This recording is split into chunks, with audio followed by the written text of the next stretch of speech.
Саламатсыздарбы агайын туугандар. Ассаламу алейкум эл журт. Мамлекетибиздеги 30 жылдын ичиндеги акыркы 10 жылдын ичинде күчөп кеткен башаламандыктан, экономикалык жана саясий тургусундан чыгууда, коррупцияны жок кылууда коомдун таянычы болгон, тереги болгон ислам дининин аалымдарынын, ажылардын айткан сөздөрү, жасаган иштери, пикирлери абдан таасирдүү. Ажы Мыктыбек Арстанбектин айткан пикири коррупция, коронавируста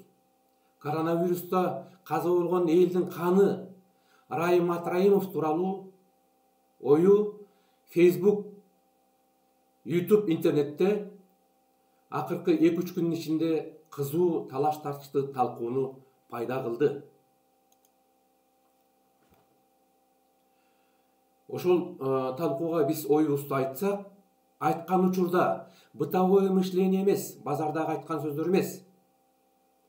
Научное мышление, илимий ойлор менен, фактылар менен, логикага таянсак, өзгөчө Алланын китебиндеги, Курандагы сүрө аяттарды эске алсак, окусак, түшүнүп, бирок ошол учурда Алланын Куранын түшүндүрүүдө айтканда, Алланын атынан жөнөкөй кишилер эмес, ажылар тургай, бир гана пайгамбарлардын укугу болорун да бир жолу Мыктыбек Арстанбек ырастады. Угалы.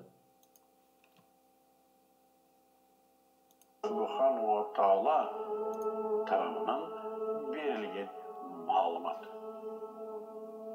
Пайгамбарлар аркылуу берилген маалымат. Кимге? Адамга. Эмне жөнүндө бул маалымат? Алам жөнүндө. Бирок кийинки күnkү берүүсүндө Ажы Мыктыбек Арстанбек негедир башкача айтты. Же биз аны жакшы түшүнбөй атабызбы? Бул киши айтты, Алла минтет, Кудайым тигинтет деп. Буга биз таң калып калдык. Биз албетте Мыктыбек Арстанбек ажыдай Куранды которбосок дагы, бирок логика таянсак, кече күнү тигинтсе, бул күнү минтсе, араб тилинде айтса дагы биз түшүнбөй калсак мүмкүн, башка чет тилдеби, бирок кыргызча айтып атпайбы? Угалычы. Эл жакшылыкты унутпайт. Эл унутса да Кудай унутпайт. Сен Кудай берген ырыскыны бөлүшкөн баласың. Сенин кандай тартибиң бар, кандай тарбияң бар, мен билбейм, чынын айтсам. Bir-iki жол чай ичкенден башка байланышыбыз жок. Мен билбейм сен кандай адамсың, бирок сенин элге жардам бергениңди көрүп, мен сүйүнүп жүргөм бир кезде. Балким эртең сен ооматың келип, сен да бийликке келип калсаң, балким сага да кайша айтарбыз. Но бүгүн айтарым ушу. Жакшылыгыңды Аллах унутпайт. О Ажыкени мынча нааразы кылган, Райым Атраимовду нааразы кылган кайсы кишилер экен мынчалык десек, аны мындайча түшүндүрүп берди. Кыска бир чай ичкенибиз болбосо, такыр башка алака жок. Мен ушу принципиалдуу түрдө ушу балага жакын жологон жокмун. Ушу аябай көп адамдар ушул баланын акырынан жем жеди. Аябай көптөр. Чындыгында. Кимди караба, Райымга тиешеси жок адам аздай да, ушу президенттен баштап, мурдагы президенттен баштап, койчу Кыргызстанда бул баланын колунан жакшылык көрбөгөн адам калбады.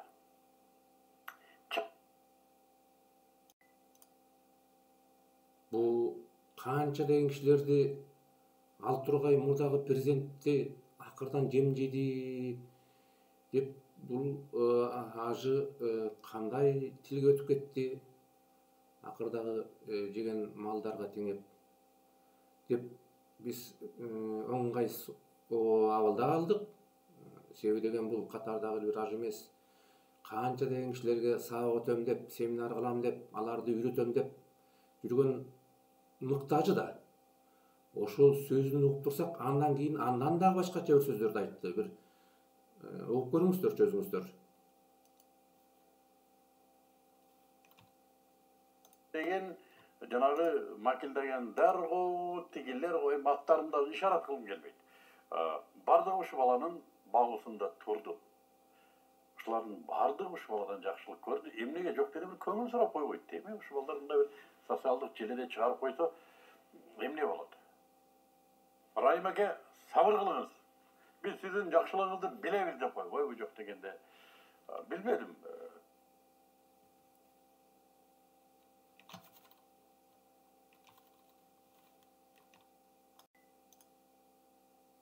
Өтө таң калыштуу.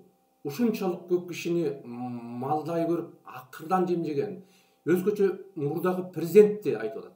Албетте мурдагы президент тууралуу элдин көпчүлүгү айтып жүрдү. Ошо Райым Матраимовдун жанагындай миллиарддаган долларларды чыгарып коррупция кылганын айтса, фактылар керек деп элдин кыжырына тийип жүрдү.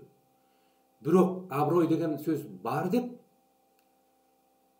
ажылар айткандай, өзгөчө Мыктыбек Арыстанбек айткандай, бар да адамдын аброюна шек келтирген жакшы эмес экени. Ошончо канча деди, бар акырдан мал жемжеген. Багуусунда турган дейт. Багууда бир мунжулар турат, өкмөттүн багуусунда. Инвалиддер, мунжулар, бечаралар турат. Бул кантип муну биз түшүнсөк болот? Багуусунда турду дегенди. Бул аброй каяктан да? Бул Мыктыбек Арыстанбек ажы айткандай. Ман болsun, müşrik bolsun, iki yüzlü bolsun, korrupsiyoner bolsun, kılmışker bolsun, anın abroyu aram başka biröөгө, anı tilde, anı jamando, akarat keldirүү Allah алдындагы чоң күнөө жана кыянаттык болуп эсептелет. Ооба, аброй тууралуу ажы Мыктыбек Арыстанбек дагы жакшы айтты. Дагы жакшы сөздөрдү айтты. Бул абдан Куранда келтирилиптир. Бана чабыратым. Кандай муну түшүнбөгөн караңгылыкка жеттик. Адамдын эң улуу макулуктун аброй менен кылыгын аралаштырып тагыл бир нерсе болсо, аброюна шек келтирме. Эй, туугандар, биз Кудайдан коркпогон эл болуп калдыкпы?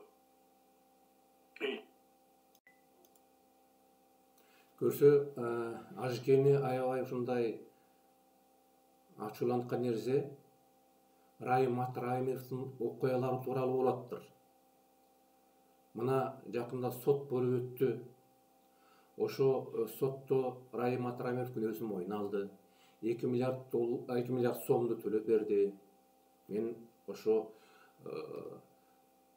таможняда зам эле болуп турсам дагы, алган айлыгы бир канча дейли, 30 миң, 40 миң сомдур официалдуу айлыгы. 2 миллиард долларды күнөө кылдым деп сотто күнөөсүн мойнуна алды. Ошол 2 миллиард доллар түшпөй алган үчүн мамлекеттин казынасы бош болуп, албетте башка дагы коррупционерлер бар. Бирок биз бул жерде конкреттүү айтып атабыз да, 2 миллиард долларга канча деген больницалар курулат эле, канча деген мугалимдердин айлыгы болот эле. Балким ошо мамлекет ажыларга дагы айлык жетпеп бермек. Тиги жөнөкөй элдин хажыга барам деп Сауд Арабиясына салган акчасын кайра процентке кылып, байкуш ошо муфтияттагы иштеген кишилердин айлыктарын кылбай.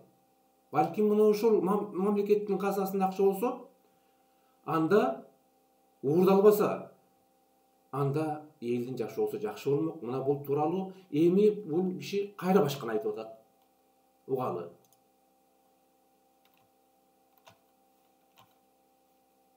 Товарлардын кыйындашы, балким башка факторлор да бардыр, бирок түздөн-түз экономисттер айтып атат. Райым Матраимовдун түзгөн контрабандалык схемасы, ошо контрабандалык деп аталганы гана болбосо, Кыргызстандын абалына зор таасир берип турган.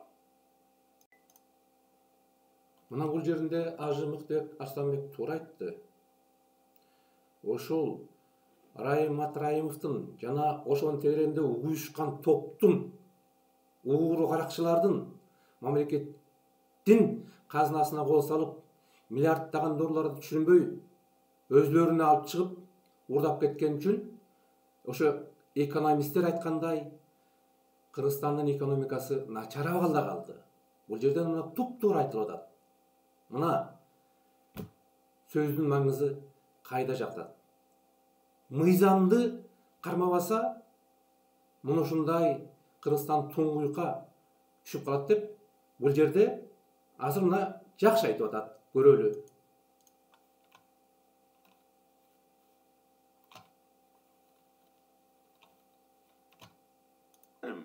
Же эл ойлойт, бул коррупционерге тиешеси бар деп айтып ет дейби.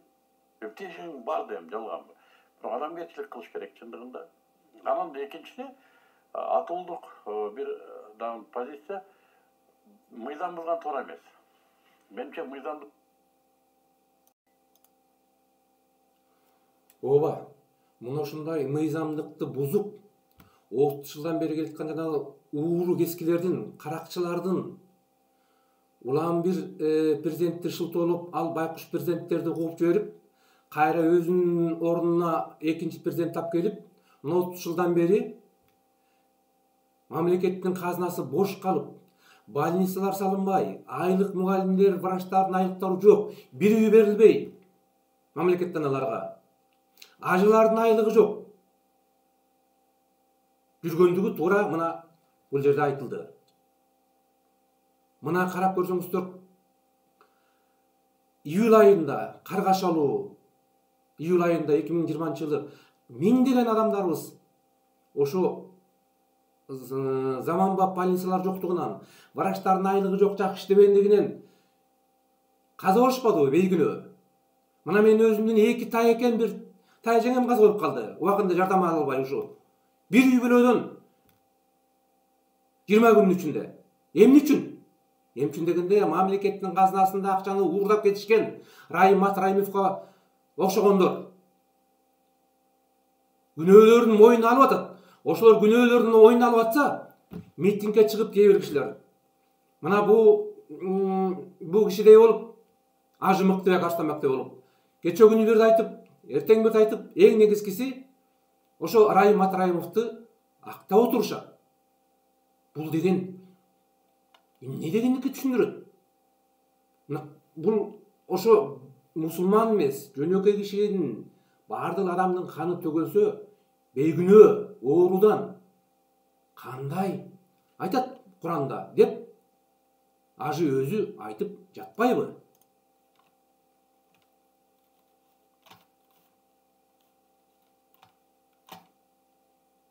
Ağlaç mınday? Peygamberimiz sallallahu aleyhi ve sellem aytadi. Ka'banın urap ketkeni yaxşı. Musulmandın bir tamçı kanı tamgancha dep atadi. Bul bizdin kanыбыздын ыйыктыгы эмеспи? Мына туугандар, биздин июль айындагы миңдеген туугандарыбыздын каза болушуна кимдер себепкер болушкан? Казынанын боштугу, ошо казынага түшпөгөн акча каякка кеткени миллиарддаган долларлар тууралуу. Бул жерде өтө таасирдүү айтылды. Ооба, айткан бул сөз туура. Бирок ошол эле учурда башкача сөздөрдү айтып атпайбы?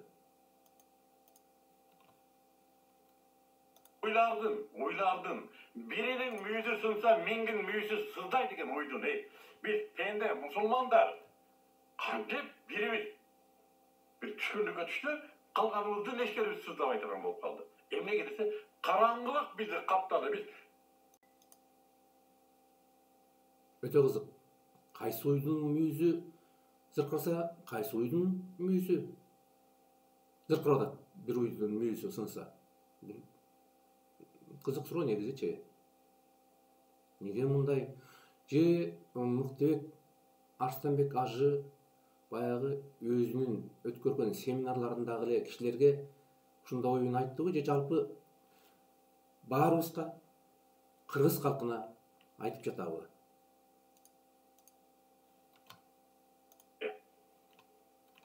көрбөй дегенде эле ар нерсени жаза беребизби? Бирок ишенип коюңуздар.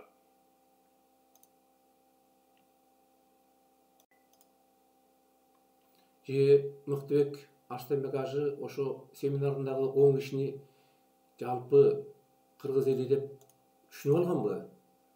Райым Матраимов 2 миллиарддаган долларлар 2 миллиард доллар бул 200 миллиард сом. Ошо 200 миллиард сомдун 2 миллиардын берип, ошо менен кайра мына азыркы бийлик аракет кылып өзгөчө ККМБнин жетекчиси жаңы эле операция болгонуна карабай, бечара Германиядан кайра учуп барып аракет кылып атат ошо коррупцияларды жок кылууга, токтотууга. Бул жердеги Германиянын врачтар таң калып атат. Өтө таң калып атат. Бу кандай дейт? Бизде Германияда жүрөгүн эмес, бир бутуна эле кичине операция жасаса, 2 ай, 3 ай реабилитация деп коет, санаторийге барып жатып алат дейт. Бу кандай бул киши Ташиев дегениңер? 3 күндөн кийин барып чуркап турат дейт. Ал мажбур болуп атпайбы Ташиев? Себеби энди Кыргызстан абалы өтө оор болуп атпайбы?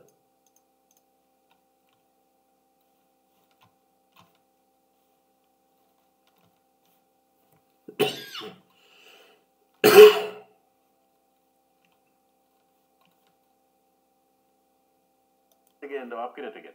Эл эмес. Элдин пикири такыр башка. Ошончу Туура. Элдин пикири такыр башка.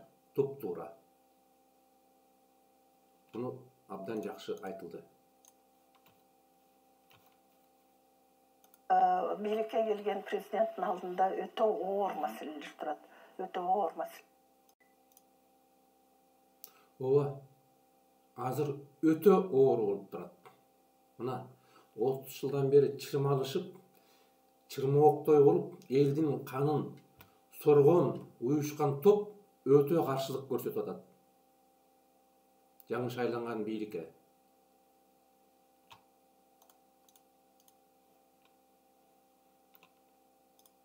өзүн өзү ушинтип, жок кылып, абройду төгөтпайбызбы? Уят барбы?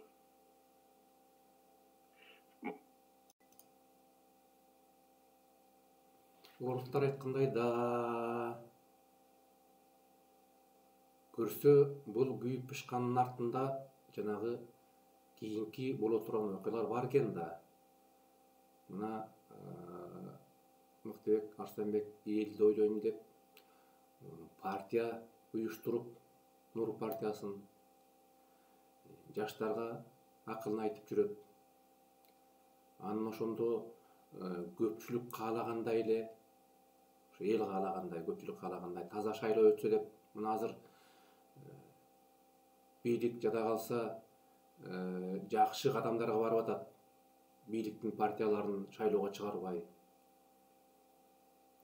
Ошо мурдагы жанагы Райым Атраимовдун партияларындай биримдиктей болуп, акча берип элди сатып албасын деп.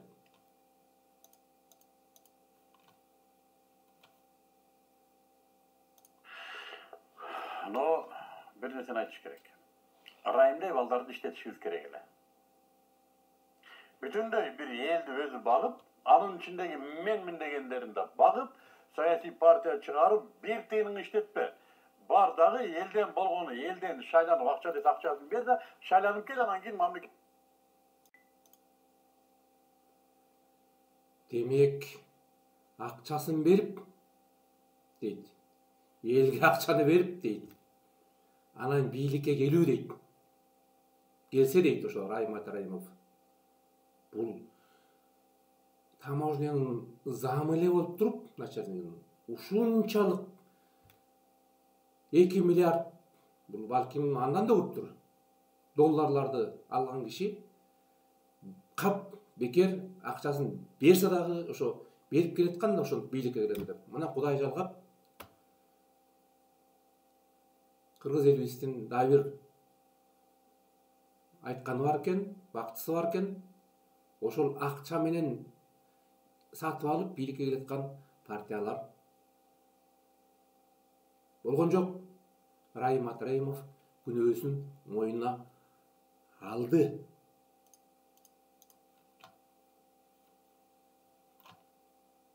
Эки жолу көрөлү.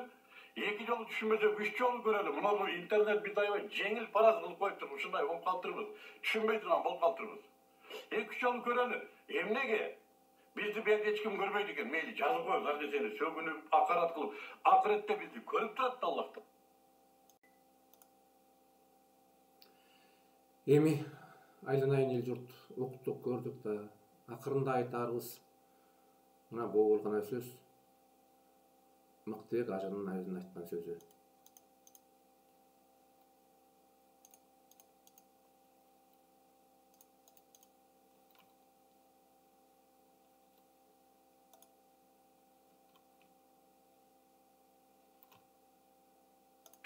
Allah sizlerden nalatını alıp yürübesini gelip oğla.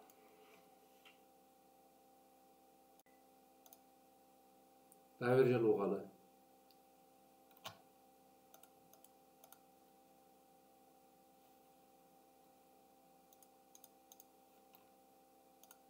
Allah sizlerden nalatını alıp yürübesini gelip oğla.